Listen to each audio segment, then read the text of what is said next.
원로 목사에게는 새로운 문화에 적응하는 것 같습니다. 깃박수부터 받고 일을 시작해야 되니까요. 사실은 월요일부터 시작해서 감기가 걸려가지고 조금 생각해 보니까 여러분의 기도가 더 필요한 것 같습니다. 그렇죠?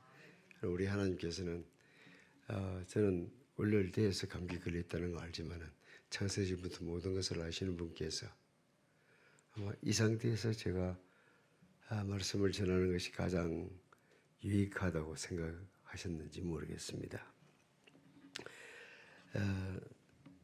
울산교회에서 24년 동안 있다 보니까 성안에 동성교회에 대해서는 익히 알고 있었고 가끔씩 우리 새생명 훈련할 때 또 같이 참여하시는 분들도 계셔서 지나가면서 이렇게 유심히 본 적은 있습니다만은 오늘 들어와 보니까 교회가 완전히 새로워진 것 같습니다.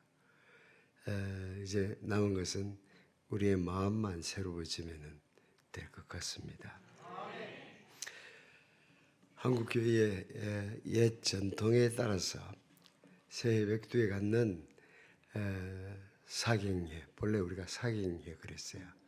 그런데 이제 신년 부흥 성회 뭐 이렇게 좀 바뀌어졌는데 사경회라고 하는 말은 성경을 풀이해주는 모임. 차라리 바이블 컨퍼런스 그러면 좀 있어 보이는데 사실은 사경회가 훨씬 더 좋은 말 같습니다. 옛 전통을 따라서 새벽두에 사경회를 갖는 동성교회 하나님께서 복 주시기를 바랍니다. 말씀의 주인께서 풍성한 은혜로 시간마다 찾아와 주셔야 우리 장로님 기도했던 것처럼 오고 싶고 듣고 싶어 이런 변화가 있거든요. 사실 이제 나이도 들었고 제가 뭐 잘할 수 있는 것이 없습니다. 본래 젊었을 때도 저한테 나오는 것은 별로 좋은 것들이 없었거든요. 근데 모든 좋은 것은 위로부터 빛들의 아버지로부터 오시는 거니까요. 그래서 이번 사경에서 네 차례 이사야서 후반부 첫 부분 40장을 살피려고 합니다. 어느 해에 성경 이제 묵상을 쭉 해나가는 큐티 교재의 그 차례가 이사야서 40장이었어요. 40장을 읽어보니까 그냥 못 지나갈 것 같아요. 여러분이 사진을 찍는 사람 같으면 멋진 경치를 만나면 어떻게 합니까? 그거 한번 담고 싶잖아요. 차라도 세우고 싶고. 아니 낚시를 좋아하는 분 같으면 손맛이 좋은 데가 있으면 가잖아요. 새벽 시간이든 밤 시간이든 정말 문다는 소리를 들리면 거기 가서 낚싯대 한번 들여보고 싶잖아요. 이사야 40장은 제가 설교자로서 그냥 지나갈 수가 없을 것 같아요. 너무나 읽어보는데 감동되어가지고 그래서 그에 사실 계획에도 없는 이사야 40장을 가지고 몇 차례 설교를 했던 적이 있습니다. 선지자 이사야가 살던 시대는 역사적인 격변기였습니다. 남쪽 유다와 북쪽 이스라엘 사이의 평화가 우시야 왕의 죽음으로서 끝납니다. 그래도 한 50년간 두 나라 사이에 평화가 있었어요. 요즘식으로 말하면 DMZ도 있었고 그리고 양쪽에 병력이 대치 상태에 있긴 했지만은 그래도 나름 평화롭게 지냈는데 이제 그 평화가 끝나버린 것입니다.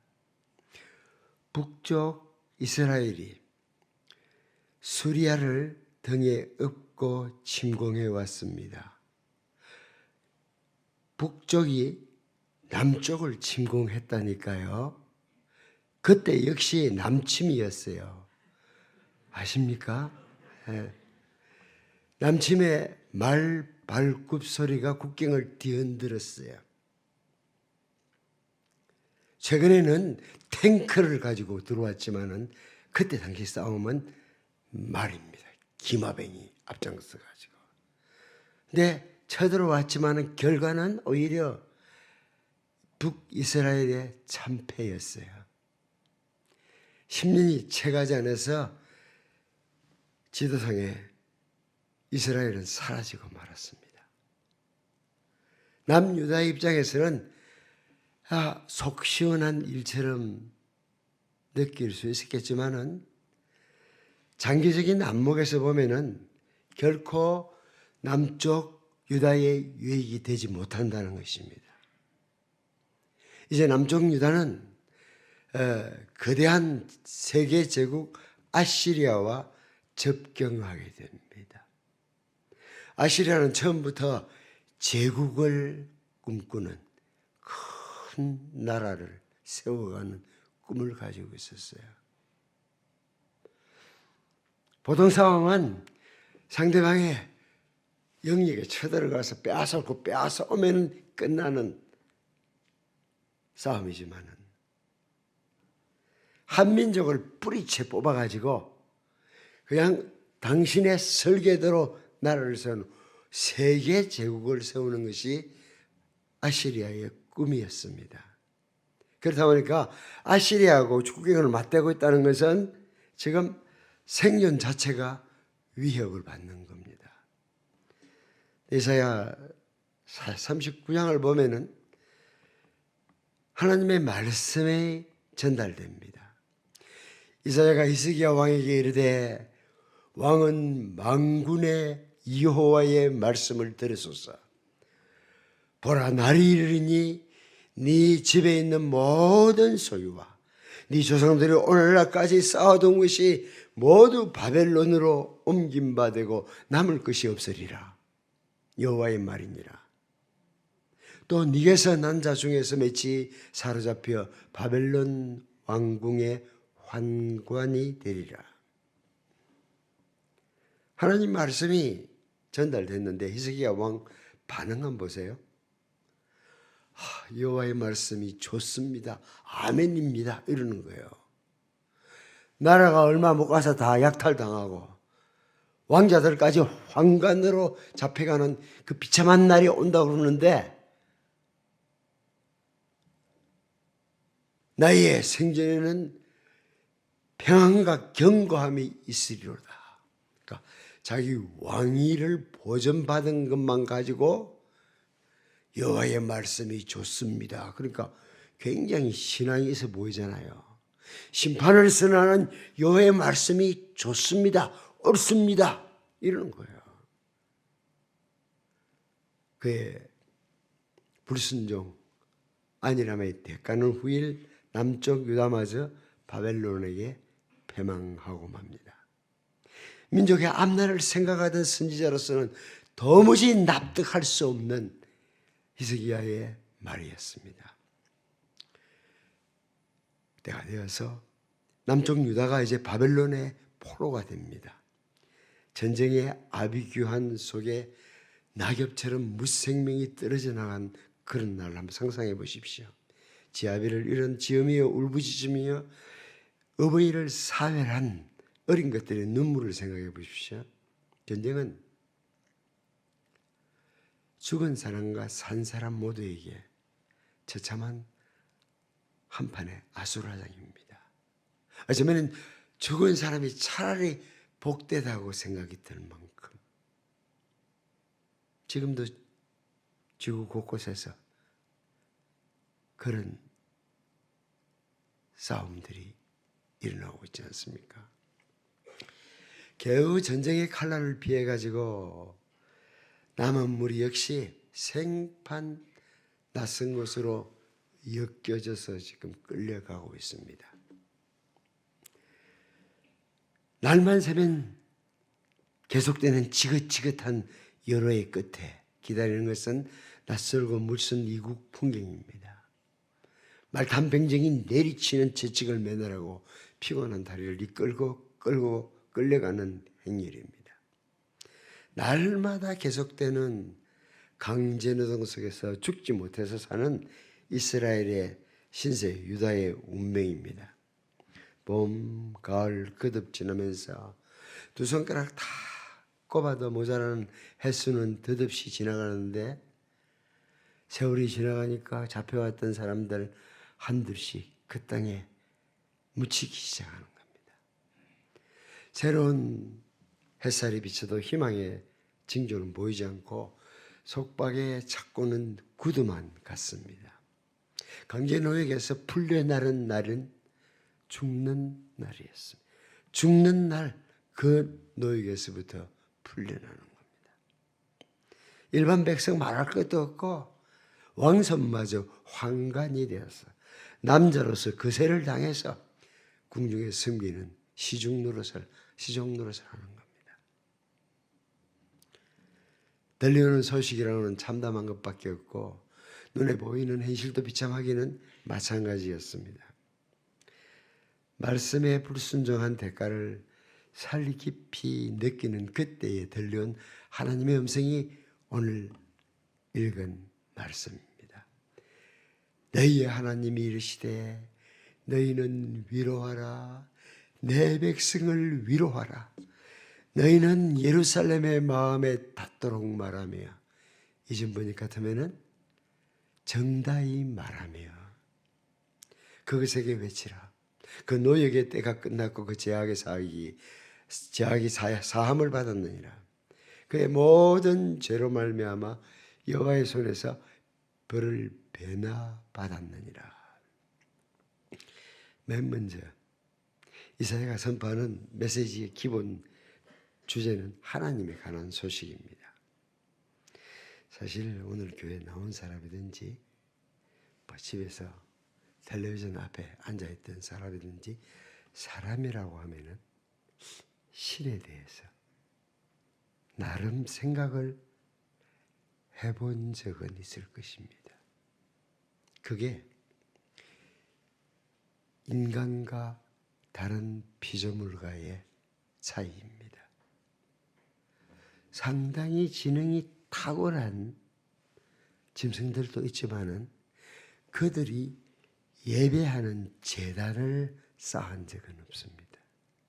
그러나 아무리 미개해도 사람이 있는 곳에는 신을 섬긴 흔적들이 남아 있습니다. 너희 하나님이 이르시되 너희는 위로하라. 내 백성을 위로하라. 선지자 이사야는 하나님에 대한 우리 나름대로 갖고 있는 생각을 바로 교정함으로써 메시지를 시작하고 있습니다. 이사야가 소개하는 하나님은 말씀하시는 하나님이십니다. 이방의 신들하고는 다릅니다. 헬라의 신들은 인간의 처지에 대해서 무반응, 무감동한 신들입니다. 아니, 인간의 운명을 희롱하는 신들이 그리스 로마의 신들입니다.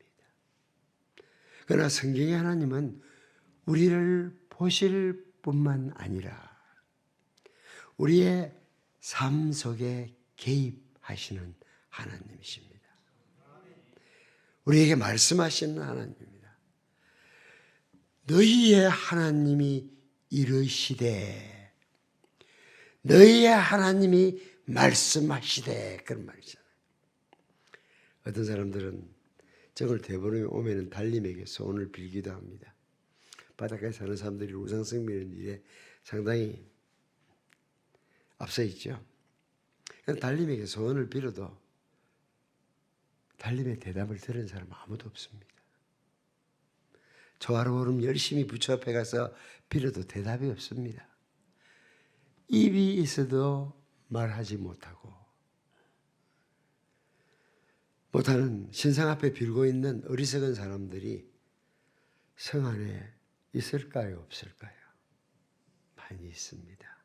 그래서 새해에는 그들 가운데 우리하고 관련이 있는 사람들 한번 적어보세요. 그리고 냉장고에라도 붙여놓고 한번 날마다 그들을 위해서 복을 빌어 주십시오. 하나님 우리를 먼저 부른 것은 우리를 통해서 그들을 복 주시기 위해서입니다. 제가 서울에서 한참 젊었을 때 아직 40이 채 되기 전에 개척교회를 했거든요. 그런데 어떤 분이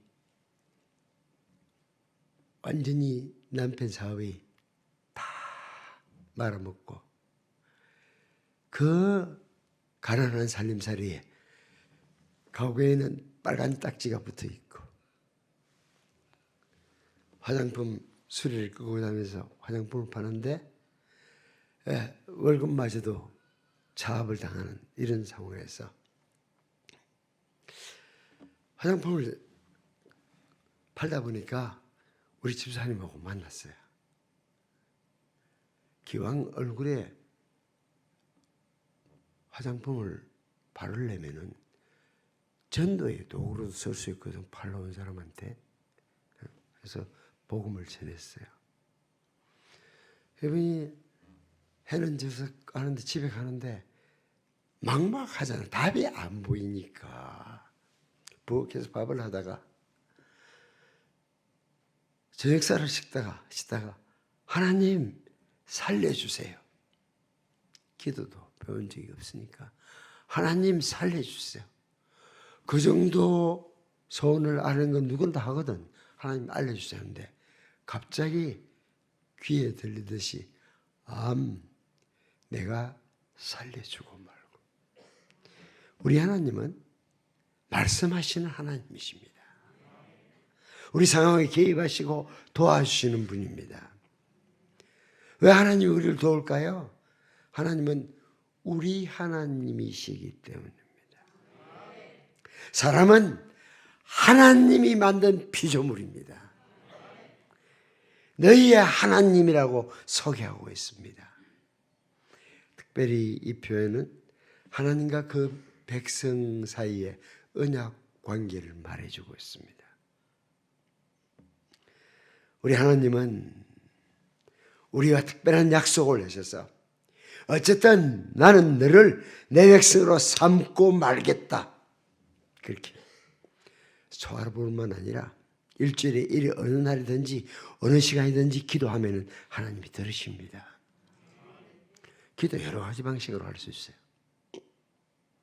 주여 3차하고 그냥 팍 기도가 터져나오는 영성이 되는 사람들은 그렇게 하면 되고, 그 사이에서도 나는 그렇게 안 된다는 것을 내가 알잖아요.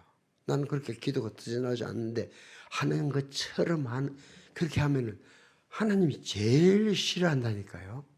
하나님 진실하기를 원하거든. 그러니까 기도가 터져나오질 않으니까 어떻게 하면은 나름 기도할 수 있을까 생각해 보니까 자판에 컴퓨터 자판을 가지고 기도하려고 한번 해봤어요. 많이는 못해요. 빨리도 못하고. 그런데 한마디 한마디 정결한 언어로서, 정갈한 언어로서 하나님께 아뢰을 수 있잖아요. 그래서 제가 그렇게 기도를 이제 그날 큐티 본문에 따라서 기도를 하면서 새로운 시작을 했으니까 내가 아내 아니고는 누구한테 자랑하겠습니까? 그래서 아내한테 자랑을 했어요. 여보, 내가 손가락으로 기도하기 시작했는데 나중에 남편이 먼저 가고 나면은 당신이 이사야서 40장 1절부터 11절을 읽으면서 그때 남편이 그 본문 가지고 뭐라고 기도했는지 알게 될 거야. 읽게 될 거야. 그러면 그건 당신에게 남겨준 내 편지야. 이렇게 이제 혼자서 감동해가지고 이야기를 하는데 아내는 눈독, 손톱 끝만큼도 감동하지 않더라고. 참 이상하다 싶은데 뒤에 생각해 보니까 아니 그 말에 감동할 여자가 세상에 어디 있어. 당신 남편이 죽고 나면 그렇게 전제하는 말에 무슨 감동이 그렇게 있겠어요. 저분은 감동한 적도 없고 6년, 5년, 6년 되면은 본문이 또 옵니다. 같은 본문이. 내가 또 읽게 되더라고. 그때 5년 전에 내가 무슨 기도를 드렸는지 알지요? 단체사진 딱 찍으면 단체사진 보면은 여러분 누구 찾습니까? 네, 자기 찾잖아요. 자기 얼굴 찾고 자기가 한 기도를 그게 다른 사람이 드린 기도보다 은혜가 되잖아요. 근데 요새는 스마트폰이 나와가지고 저는 이게 5장 6부가 아니고 5장 7부인 줄 알았어요. 그런데 요새는 이게 5장 7부가 아니고 이게 심장이라 하더라고. 요거 빠지고 나면은 뭘 해야 될지를 모른다고. 근데 이 스마트폰이 또 기능이 요새는 달라져가지고 더 좋아져가지고 음성 그것도 나처럼 발음이 분명하지 못한 사람의 음성조차도 음성 딱 해가지고 기도하면은 지가 글자로 남겨주잖아요. 어떤 때는 발음이 정확하지는 못해서 손을 봐야 되지만은 그래도 요즘은 한 페이지 기도하는 건 일도 아닙니다. 기도하는 대로 그대로 그냥 켜놓기만 하면 제가 쫙 해주니까. 기도 시대에 맞게 해볼 필요가 있습니다. 교회당 옛날에 이 모습 아니라도 교인들 왔다니까 사람들. 근데 요새는 자기 집들이 다 비가번쩍해지니까 교회가 깨끗하게 해놓으면은 문화적으로 적응을 못한다니까요. 그래서 이렇게 멋지게 작년에 하신 거 잘한 것 같아요. 그래서 빛 가운데 있다 하더라고요. 예, 좋습니다. 빛이 환하게 비치네요. 어쨌거나 새로운 시대에 걸맞게 우리 한번 해볼 수 있잖아요. 그러면은 기도를 매일매일 적어가고 있으니까. 저는 좀 발칙한 상상을 했는데 나중에 하나님 만나면은 내 기도문 딱 가지고 하나님 내 그때 기도했잖아요. 울산 복음화를 위해서 기도했잖아요. 이 7%의 크리스찬 비율을 좀 하나님 10% 가도록 해달라고 기도했잖아요. 나 기도했는데 하나님 왜 안 들으셨어요? 어쩌면 그렇게 해야 될 일이 올지도 모르겠다는 것 때문에 나도 이제 베킹하는 게 무기를 이렇게 탄환을 딱 준비하는 그 중에 하나가 내가 기록으로 남기는 거예요. 언제 무슨 기도를 했는지.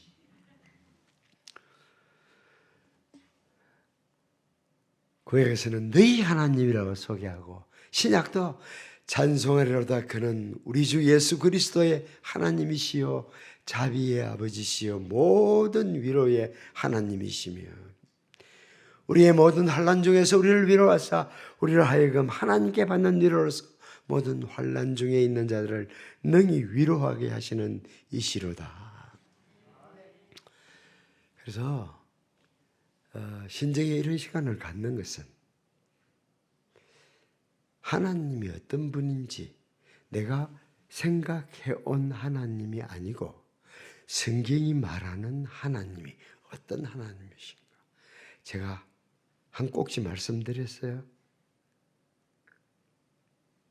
너희 하나님이 이르시되 우리 하나님은 말씀하시는 하나님이시라고.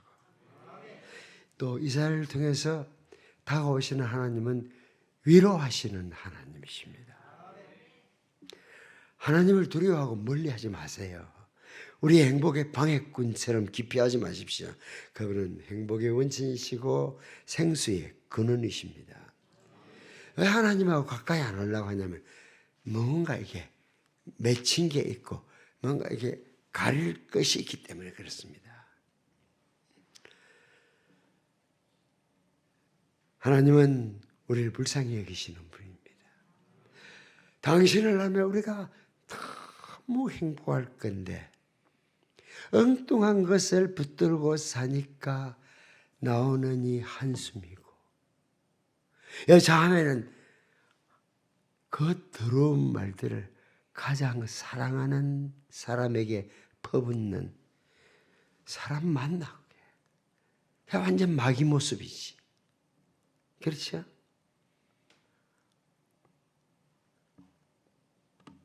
부부로 만나는 사이는요, 태초에 하나님이 짝 지어주신 사이예요.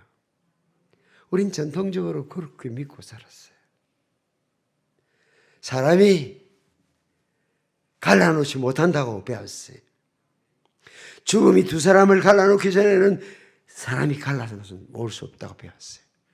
근데 세상 풍조가 계속 밀려 들어와가지고 요새는 한 30년 전에 벌써 저 미국의 미국 어느 섬에 갔더니 태평양 가운데 딱 첫날 밥을 먹으면서 목사님이 그러더라고. 교인들하고 혹시 만나게 되면은 가족 관계에 대해서는 묻지 마세요. 왜냐하면 거기 그 섬에는 한인교회가 이렇게 있는데 이제 전 남편도 그 교회에 있고 전 아내도 그 교회에 있고 그러니까 자녀에 대해서 이야기 묻지 말라는 거야. 밥 주걸라 먹고 커피 사주걸라 마시되 가족 관계에 대해서 묻지 말아라. 그래서 참 한심했어요. 그런데 그게 그냥 스물스물 대한민국에도 밀려 들어오고 있습니다. 우리 하나님은 우리가 꽃보다 더 아름답게 새보다 더 즐겁게 노래하면서 살 수 있는 만물의 영장으로 지음을 받았는데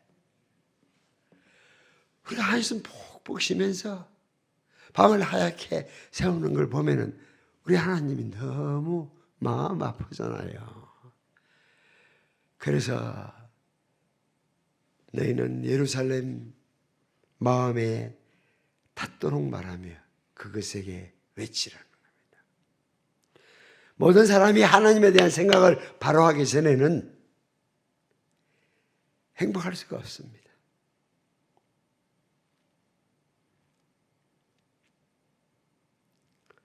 제가 일주일에 한 편씩 칼럼을 쓰는데요. 지금 칼럼 제목 하나가 떠올랐는데 내가 용기가 좀 필요해요.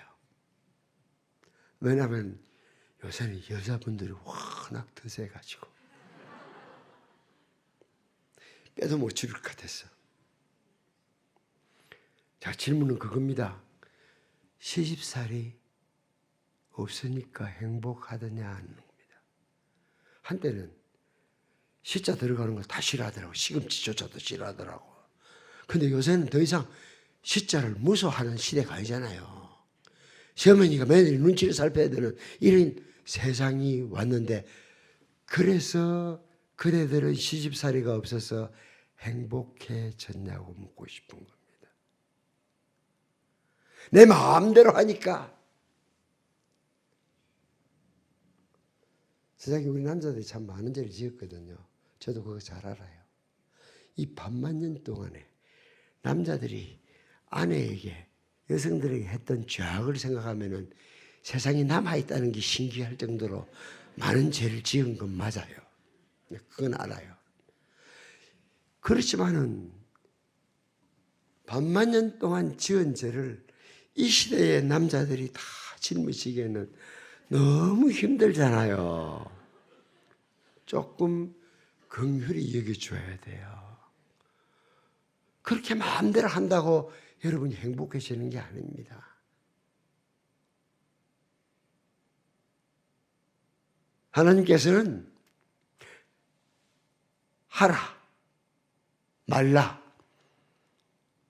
오늘 큐티 말씀이 신명기서 말씀이 그런 말씀이 십계명 들었는데 하라는 말도 있고 하지 말라는 게 있어요. 이게 법이에요. 하나님의 법.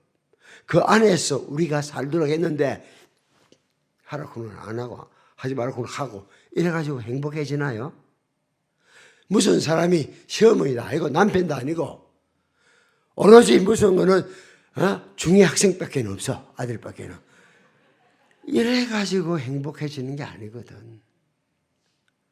여호와께서 말씀하시되 악인에게는 평강이 없다 하셨느니라. 행복한 삶, 보람 있는 삶, 기쁨이 넘치는 삶의 지름길은 하나님에 대한 바른 생각을 갖는 데 있습니다. 사람의 근본 문제는 공부 문제가 아니고요. 빈부격차도 아니에요. 정말 희망 없는 정치 현실도 열악한 생존 환경도 아닙니다. 문제의 핵심은 하나님과 나와의 관계가 바로 되어 있지 못한 데 있습니다. 그래서 예배는 하나님을 하나님으로 인정하는 행동이에요. 그게 예배예요. 하나님을 여러분 어떻게 이깁니까? 우리의 죄악에도 불구하고 용서하시는 하나님입니다. 대책이 없는 우리를 사랑하기를 딱 마음먹으셨어요. 그러면 하나님은 끝까지 사랑하시는 분입니다.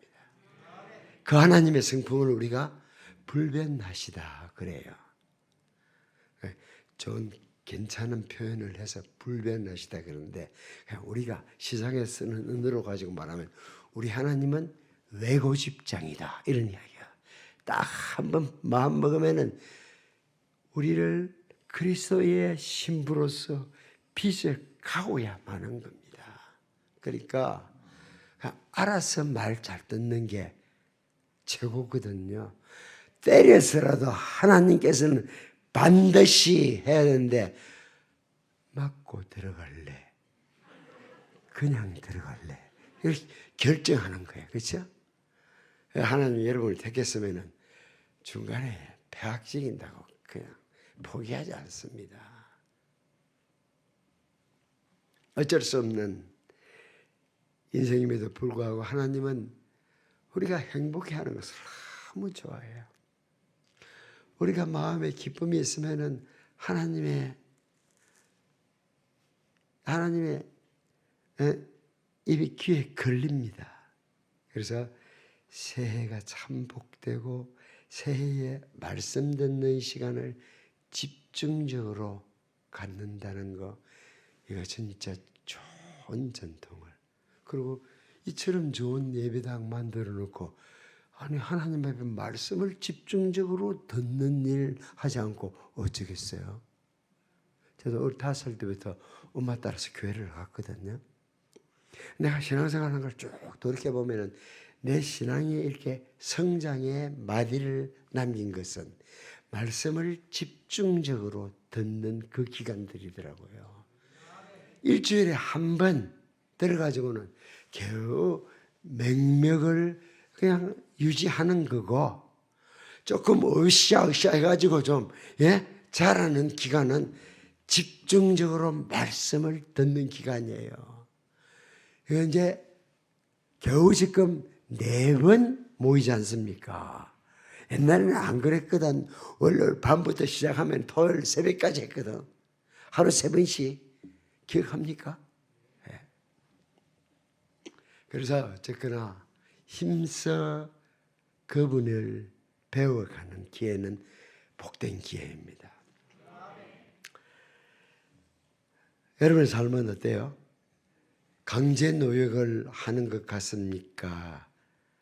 아니면은 정말 하나님하고 미룰 관계, 사는 것이 너무 행복한 그런 사람이에요. 둘 중에 하나가 돼야 돼.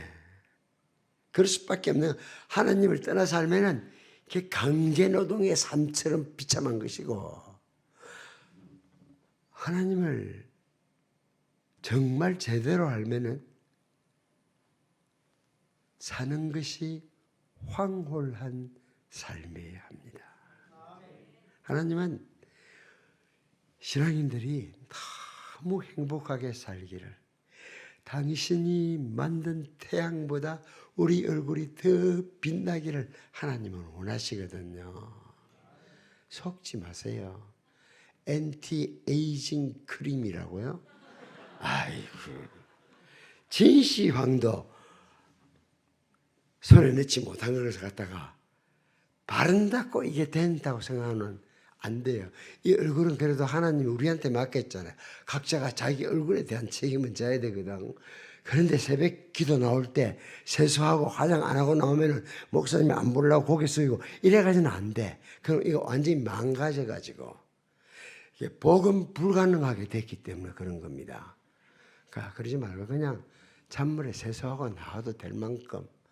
근데 요새는 막 초등학교부터 시작해가지고 아마 뿜뿜칠을 해가지고 대책이 없어요. 나이가 많아가지고 하면은 뭐 화장을 안 한다면서요. 분장, 환장 뭐 이렇게 얘기하는 그렇게 하지 말고 주님을 만나면은 이쁘신다니까요. 세상이 다 알아요. 사랑을 하면은 어때요? 예쁘죠? 그러잖아요.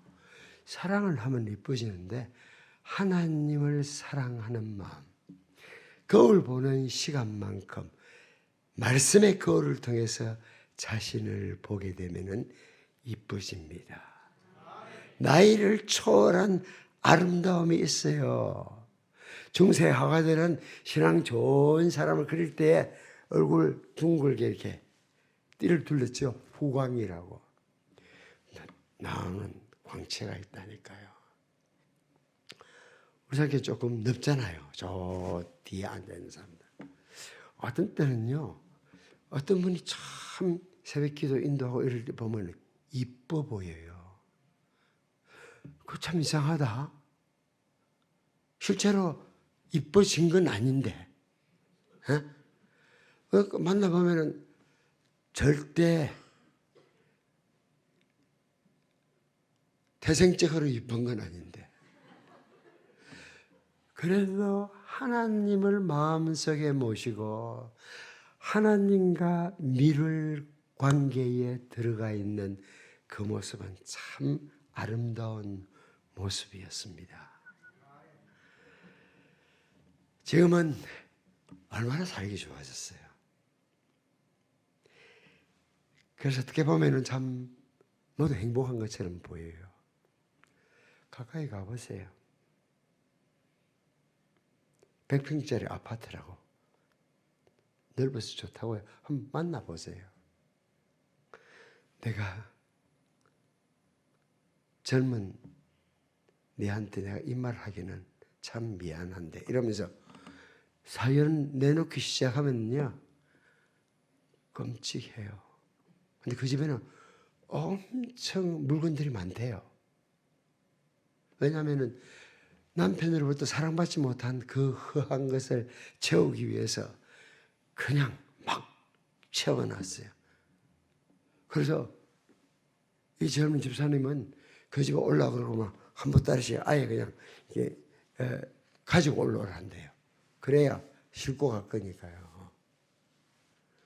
그래서 그걸 오늘 저희 집까지 가져온 사람이 대전에서 있었습니다.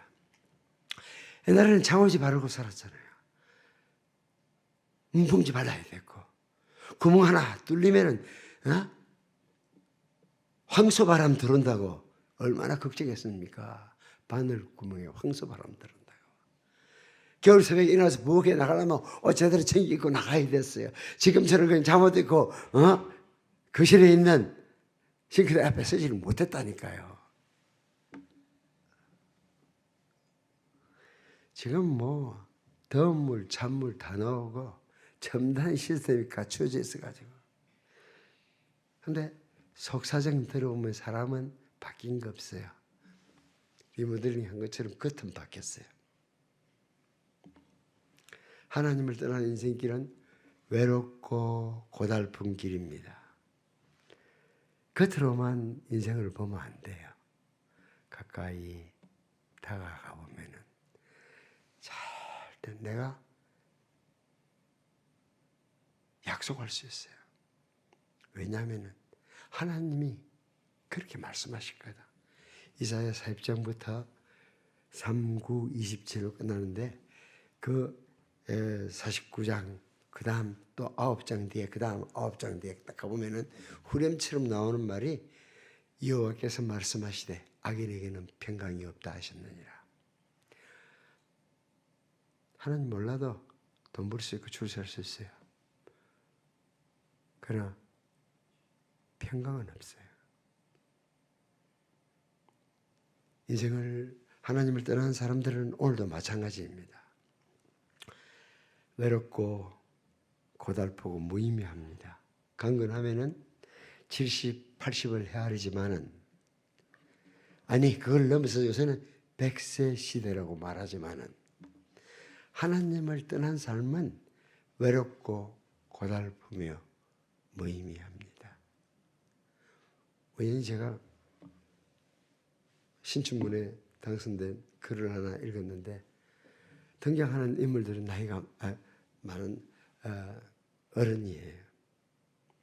그 주변 사람들은 개 키우는 이야기 뭐 이런 것들을 주로 가지고 했는데, 요새 사람들이 이야기들하고 들어보니까 젊어서도 잘 나갔지요.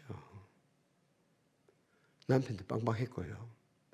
하지만 아무리 똑똑하던 남편도 나이 들면은 옛날만큼 안 똑똑하다니까요. 남편만 그렇게 되는 거 아니라 아내도 마찬가지라니까요. 근데 두 사람밖에 없는데 두 사람이 이제 네가 올리 내가 올리 하면 끝까지 세우는 사람이 이기거든요. 그렇죠? 눈 맞아 결혼했지만은 외롭고 힘들기는 마찬가지입니다. 예, 결혼해도 혼자이기는 마찬가지야. 인생은 홀로 서기 연습을 해야 돼. 이런 소리는 하고 있습니다. 인생의 첫걸음만 그런 것이 아니고, 정말 방금 말했듯이 나의 주름살 늘어가고 나이가 많아지면 더더욱 그렇거든요. 내세가 없다고 그러면은, 하나님이 없다고 그러면은 인생만큼 비참한 것이 없어요. 하나님을 떠나서는 행복할 수 없도록 하나님이 정하셨어요. 하나님의 법칙입니다. 중력처럼 하나님 만드신 법칙이라니까요. 사계절을 주신 자연 법칙처럼 하나님을 떠나서는 사람들은 행복할 수 없도록 그렇게 만드셨어요. 하나님을 떠난 삶이 바로 고통 중의 삶입니다. 하나님을 떠나면은 자기 욕망의 굴레에 묶이기 때문에 행복할 수 없는 겁니다. 참 행복의 근원이신 하나님께로 돌아가야 사람은 비로소 의미와 보람을 발견합니다. 그래서 위로하시는 하나님, 우리를 위로하시는 그 하나님을 만나야 합니다. 이사야가 소개하신 하나님은 우리를 죄악의 사슬에서 해방시킨 분이십니다. 이사야를 통한 방면선을 들으십시오. 그러면 사는 것이 황홀해질 것입니다. 생명이 있음을 찬양하게 될 것입니다. 너희는 위로하라. 내 백성을 위로하라. 여호와의 손에서 배나받은 우리 주 예수 그리스도 때문에 우리는 석방되고 무죄선을 받습니다. 70년 동안 포로 생활했기 때문에 이스라엘이 회복된 게 아닙니다. 하나님은 장차 오실 그리스도 예수 안에서 이스라엘을 회복하십니다. 그의 죽음을 담보로 이스라엘을 해방시켰고 지금도 우리를 용서하십니다. 고난받은 여호와의 종 그리스도 예수의 공로로 여러분은 사명받은 자들입니다. 전에 하나님이 살았을 때가 얼마나 고통스러운지를 알아야, 오호라 나는 공고한 사람이로다. 누가 이 사망의 몸에서 나를 구원하라고 절규해봐야 주님을 만난 것이 기쁨이 되고 감격이 되는 거예요. 여러분, 제수로 같이 있으면요, 새 옷을 갖다 입혀준다고 행복해지는 건 아니거든요. 맛있는 음식을 넣어준다, 특식을 들어준다고 행복해지는 건 아닙니다. 제수는 거기서 풀려나야 행복해지는 것입니다. 형기가 끝났다는 소식을 들을 때에 행복해질 수 있습니다. 내 백성을 위로하라. 너희는 내 백성을 위로하라. 그렇게 말하고 있습니다. 주님께서 십자가에 돌아가시면서 내가 다 이루었다라고 한마디 남기셨어요. 그 말은 내가 다 지불했다. 내가 다 청산했다. 믿으시기를 바랍니다. 그리스도의 삶은 이 용서받은 즐거움 가운데 사는 삶입니다. 하나님은 우리의 모든 우리를 모든 죄에서부터 위로하시는 분이십니다. 죄 때문에 한숨이 쉬며 사는 우리를 보시고 정말 만나야 할 분을 만나지 못하고 자꾸 엉뚱한데, 그래서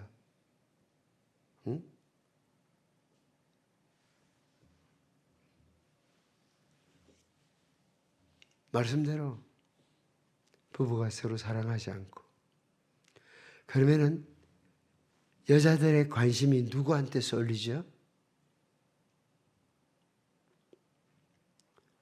뭐 꼭 외간 남자까지 갈 것도 없어. 엄마들은 자기 아들을 그렇게 좋아하대. 그런데 징그럽게도 좋아하대. 근데 결국은 그 아들 데리고 사는 건 아닙니다. 그렇게 오매불만 키워놔도 아시죠? 며느리 좋은 일 시키고 만다는 거. 엉뚱한데 쏟지 말아요. 아들, 딸을 키울 때에 딱 적정한 거리에. 그래서 저는 지금 은퇴했지만 옛날에 30대 후반부터 개척교회 하면서 늘 우리 성도들이 그랬어요. 아이들은 계모처럼 키워라. 지금 문제는 너무 거기에 올인하기 때문에, 그게 우상이 되어 있기 때문에. 그러면 우상은 여러분을 행복하게 해주지 못합니다. 그 우상 때문에 여러분이 낙심하게 됩니다. 비참함을 맛보게 될 겁니다. 오늘 저녁에 제 말 듣고 내가 자식들을 어떻게 대하는지 반성하세요. 그래서 지금 마음을 고쳐 먹으면은 여러분은 살면서 계속 복을 받을 수 있어요. 근데 이렇게 알아듣도록 이야기를 했는데도 안 따르고 꼭 하고 살아온 대로 사는 것 같으면은, 그럼 오늘 저기 뭐 하려고 나왔어요? 아니, 설교 듣고 여러분 살고 싶은 대로 살려면은 교회 왜 나옵니까? 한번 생각해 보세요.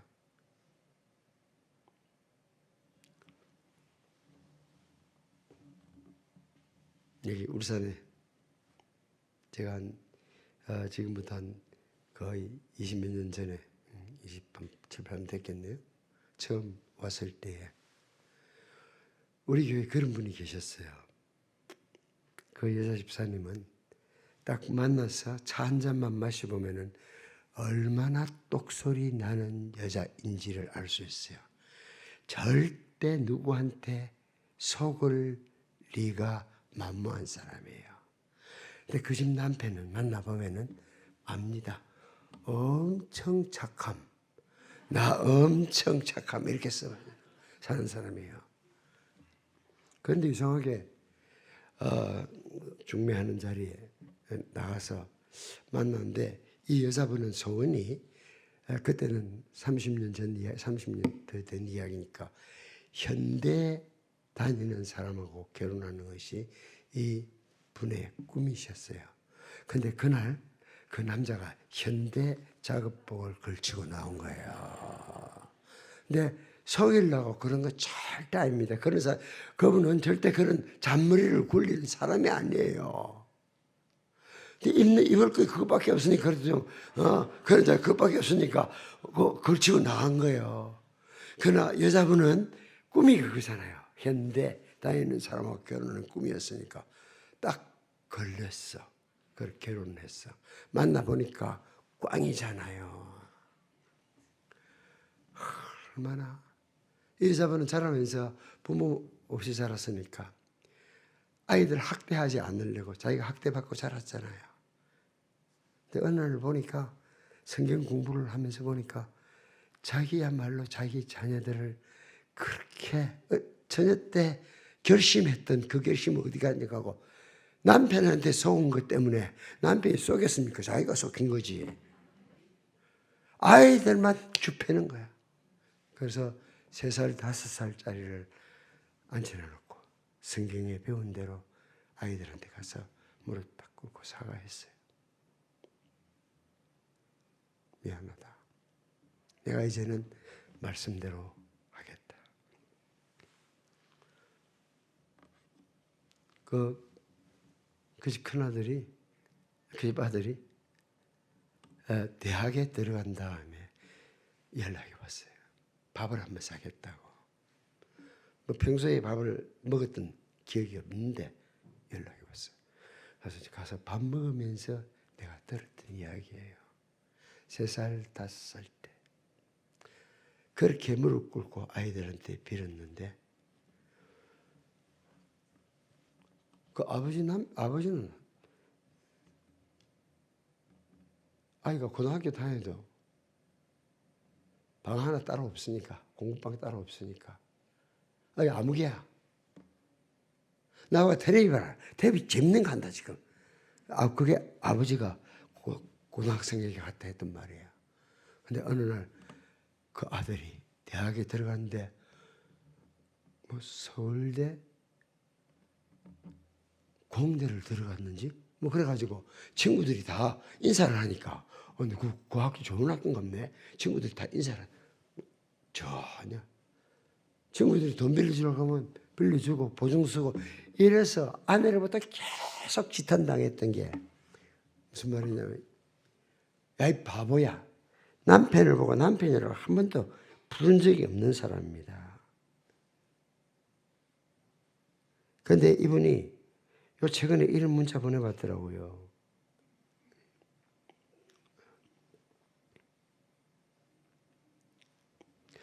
목사님 방학 잘 보내 계시지요? 부부가 한평생을 같이 한다는 거 어려운데 서로 신뢰하고 사랑하고 산다는 거 기적이라고 생각했어요.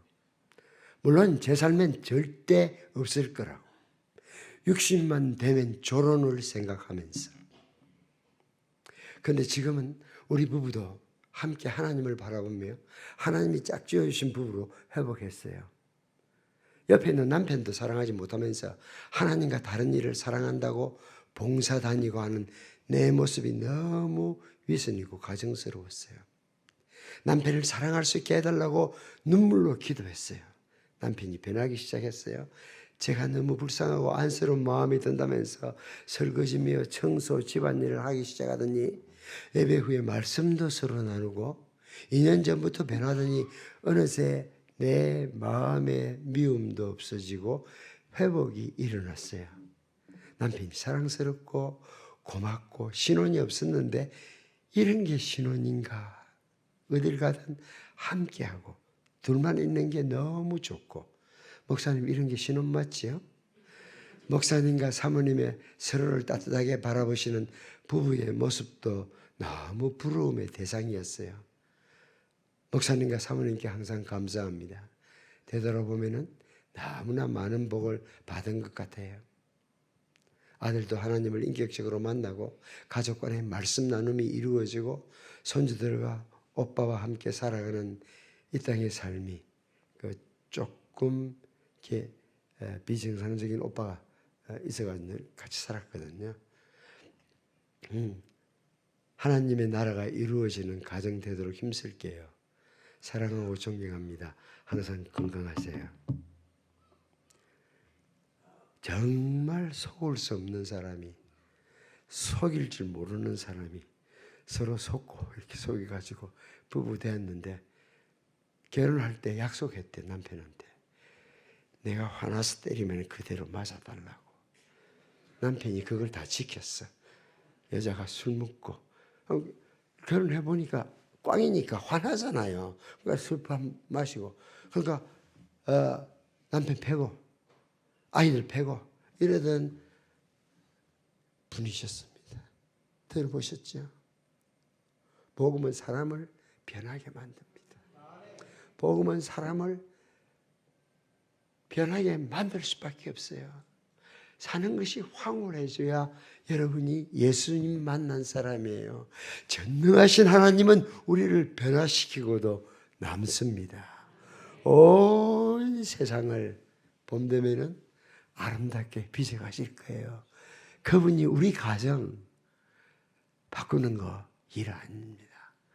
우리가 신정부터 말씀으로 출발하는데 말씀을 들어도 난 내비두 살던 대로 살게요. 이렇게 나올 바에는 뭘 하고 이런 자리를 마련합니까? 그러시 마시고 정말 하나님이 어떤 분인지 이사야 40장 달달 한번 읽어보고 내일 오시면 좋겠습니다. 돌아가신 아버지 하나님, 너희는 위로하라. 내 백성을 위로하라. 그 노역의 때가 끝났고 그 모든 죄악의 사함을 받았느니라. 그 모든 죄를 인하여 여호와의 손에서 배나 받았느니라. 내가 다 이루었다고 외치신 십자가의 그리스도를 만나는 동성교회 모든 성도들 되게 하여 주옵소서. 예수님 이름으로 기도드립니다.